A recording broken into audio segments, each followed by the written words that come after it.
heat pump. All right, Bryant, one of the best.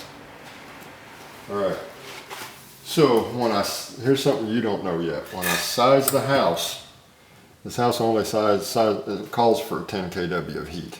All right, this is a 15 kW heat package inside here. A couple of reasons I went with 15 kW. So one is they're about the same price as the 10 kW. It ain't really nothing different. You can either just leave this one shut off and hardly ever use it, because this one right here runs 15 kW heat is 3 separate 5 kW heating elements. There's 3 heating elements in here. If you look inside there, you can see 1, 2, 3. All right, 2 of them, and the blower runs off of this. 1 of them runs off of this. So what I'm going to do is, since this is a heat pump, it's actually 2 stages of heat. Your first stage, we got 1 stage cooling, 2 stages heat. Your first stage of heating is your heat pump. Your second stage would be your heating elements. Also, your emergency heat is your heating elements. So what I'm going to do is I'm going to use your heat pump as your first stage heat. This one is your second stage heat.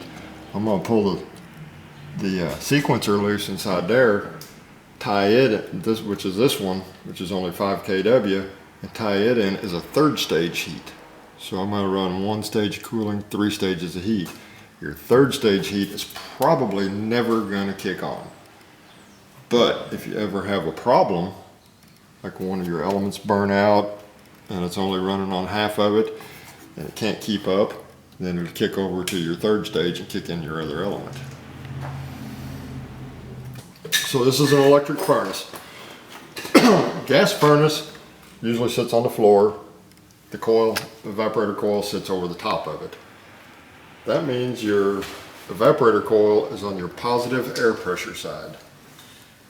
When your coil is on your positive air pressure side, then your drain, you can just run it from there down to the floor drain.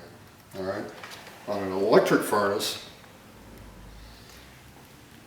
your coil is in your negative air pressure side because it's below the blower. All right. So since it's on your negative air pressure side, first off, electric furnaces draw from the bottom. Gas furnaces draw from the sides. You cut a hole in the side and you bring your drop down, you go into the side. Electric furnaces draw from the bottom, so you have to build a box to set the furnace up on. Bring your return down, cut across, and put your filter line in here. Draws into this box and comes up through here.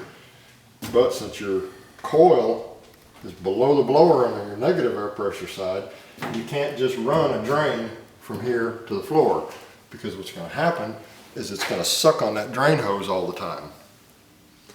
And you'll either hear it gurgling, or most of the time what will happen is, since it's sucking on your drain line, your drain pan will fill up and overflow and get the floor all wet. All right? That's why you have to trap it. So that's what this is. This comes down, goes back up, it goes over. This is a vent for our line over to there. But the water will come out, and so I usually go 8 inches. Well, most of the time I'll go 8 inches down, 4 inches up. This one I went a little bit further on, but as long as I go half up from what I did on the way down. So the water will come down through here, go up through here, cut over there, and go down. The water that holds in here all the time stops this blower from sucking all the way over through there. But your clean out over here, or your vent over here, allows it to gravity feed over there. Plus it also gives you a port to clean that out if it ever gets jammed up. And the reason I come around this way, all the way down through here, instead of just cutting across, is that way you can walk through here. Because eventually there's going to be a wall through here. There's going to be a wall through there, so this drain will be over here on the wall, and you can still get in here and service it. Of course, refrigerant lines go up, out, and out to the heat pump. This right here you don't know neither. This is a filter dryer. It's on your liquid line. Some guys put this on the outside. Technically, you're supposed to put it as close to the inside as you can to your metering device, which this is a TXV metering device, thermal expansion valve, which is a far better metering device. So you put your filter dryer as close to your metering device as possible. This one right here, see how it's got the flow? It has arrows going both directions. A regular air conditioner will only flow one direction. But since this is a heat pump, it flows both directions. One way, it'll be flowing one way in the wintertime, another way in the summertime, so it's a bi-directional filter dryer. Okay. Alright, I started out with a 16 by 8, 5-foot section of 16 by 8, which is my main feed. Right here, I reduced it down to a 14 by 8. Okay. Goes all the way down. I've got one branch right here, comes over and catches the bedroom.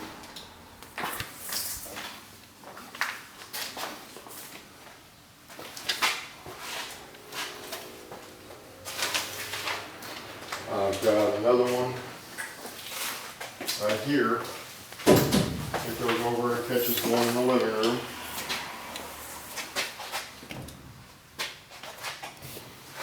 Got another one right here that goes over and catches another one in the living room.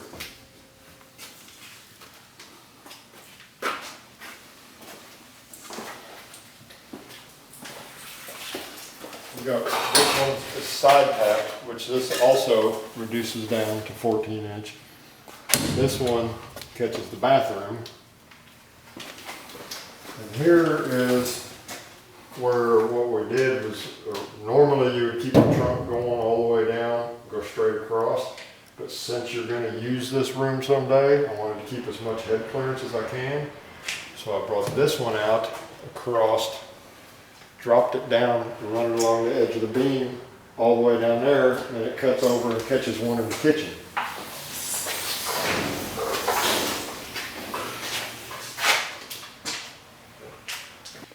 Okay. This is your other one, your second one for the kitchen. There's two in the kitchen. This one comes across, does the same thing, drops down and goes across the outer beam. Goes over here, jogs up, catches the other one in the kitchen. There's another spigot. So that leaves this all open without clutter everywhere. Now the return, your return drop obviously goes down. Bottom tap's right here. We got a cap right here. Comes down to here.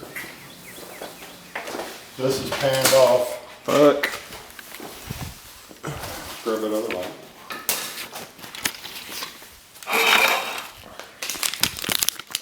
Light is our friend. This is panned off. This is open. This ductwork has an opening cut in it, and we use the wall or the floor cavity as our return, because this is panned on the end.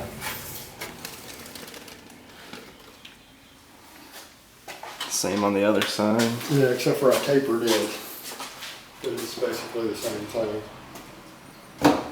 And over here, so this whole wall, this whole floor cavity is return air. And of course, this gray stuff is duct sealer. So it's all airtight. Still got a little bit more to do. We still got to do this. We still got to seal this. We still got to seal this one. This is all, we use silicone down there, but this is actually duct sealer up through here. It's all sealed and airtight.